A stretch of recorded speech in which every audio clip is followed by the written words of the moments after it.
At the end of this video, you will learn how to add assignment activity and rubric in your Moodle-based online classroom. Hi, I'm Lowell, a faculty from the College of Education, MSU-IIT. If your online learning environment is using Moodle platform, but you do not know how to add assignment activity and rubric, I will show you how to do it quickly. But before that, make sure you hit the subscribe button and that notification bell so that every time we upload new videos, you will be the first to know.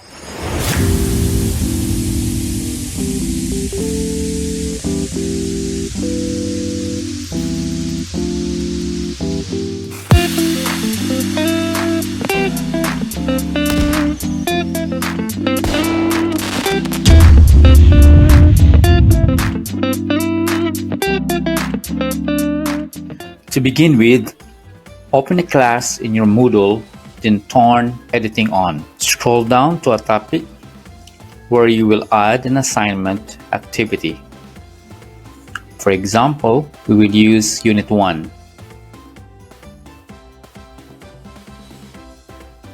Then click Add an activity or resource. Click the assignment activity, then hit Add. This will bring the assignment window. In the assignment window, you can name your assignment. For example, test assignment.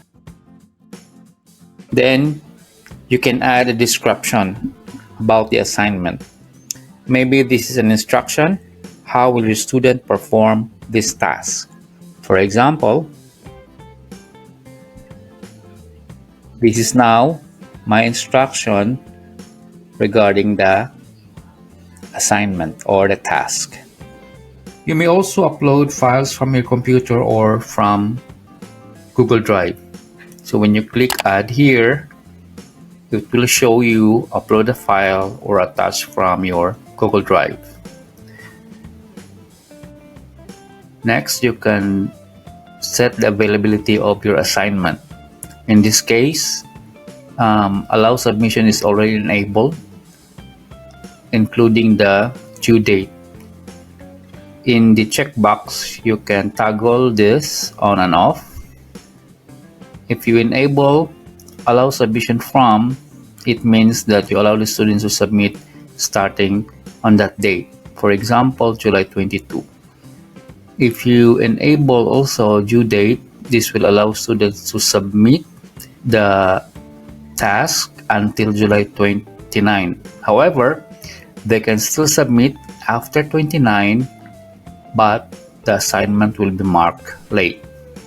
If you also enable the cutoff date, and the cutoff date should be after the due date, so you need to set this one to 30. So when you enable cutoff date, the students can no longer submit their task after July 30. Okay? Then you can also enable the submission types. In this case, file submissions enabled, or you can enable online text, or both. If you enable online text, you allow the students to submit their task by encoding that one in the text box, or you allow the students to upload a file as part of their submission and their assignment.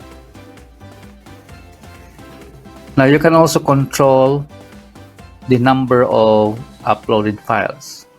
For example, if you will only allow students to submit at least one or upload one file, then you can set this to 1. The maximum submission file in this case is 10 MB. However, you can also reduce the submission size. Then you can also set the feedback types. The feedback types is how you are going to annotate or comment the submission of your students. If they will submit a PDF, then you can annotate the PDF. So you can just tick the checkbox to enable. Or if you want to feedback the files that they submitted, you can also check that one. Okay, so for the submission settings, group submission settings and notification, we'll just accept the values here, the default values. So let's proceed to the grade section. In the grade section, make sure the type is set to point, and the maximum grade can be changed later in line with the maximum points that you give in your rubric. For the grading method, make sure you set the grading method to rubric. For the grade category, we'll just leave this by default. We'll have a separate video on how to set up your grade category. Then let's click Save and Display. After clicking Save and Display, you will be prompted to define new grading form from scratch or create new grading form from a template. So let's hit Define New Grading Form from Scratch. This will bring you to the rubric window. So in the rubric window, you can start naming your rubric. For example, rubric for presentation. Then you can also provide a short description about the rubric. Next is you're going to name your criterion. For example, timeliness. And you can also add descriptions here, which will describe why the student gets the following points. For example, students get 0 points if there were no submissions. 1.4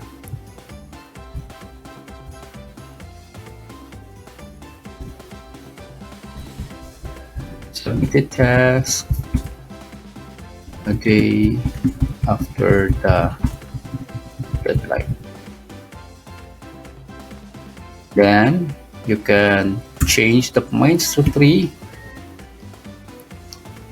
and you will say here submitted task on the deadline.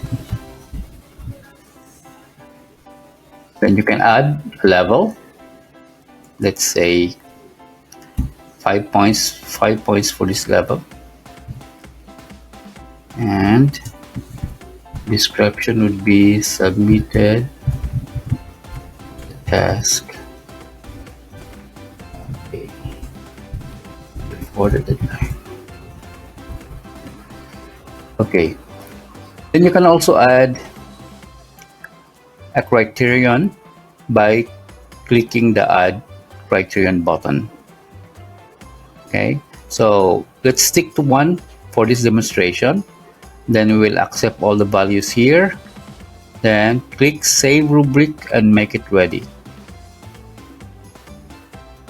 Okay, now after setting your rubric, you can now go back to edit or align the maximum grade points in your grade.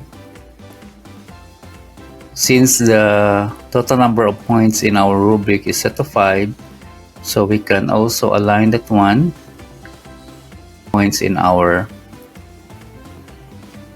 grade. So let's go down and scroll down to grade section, then change the maximum grade to 5. then save and display. So to use the rubric that you just created, click grade, and then this will bring you to the layout window. This is the review panel here. In the review panel, you usually see the submission of your student. In this case, this is blank because the student has not submitted yet the assignment.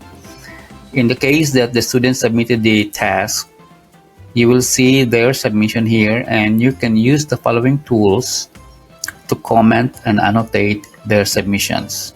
In the right corner, you can see also here the rubric that you just created. Okay, for example, if the student submitted the task a day before the deadline, you can give her 5 points. So you just click here, and then you can click Save Changes. Now, before click Changes, you can either toggle the checkbox or the Notify Student checkbox on and off. When you enable this one, it means that whenever you give grade to the student will be notified. If you turn this off, the student will not be notified whenever you give a grade. Since this is only for a demonstration, so I will not notify my student. So let's just go directly, click Save Changes. Then let's go back to the view submission. And in the view submission, you can see now here that the student obtained now a grade of 5/5. So I hope you've learned something from this short tutorial. And if you find this helpful, please make a comment below. And don't forget to give this a thumbs up. Thank you for watching.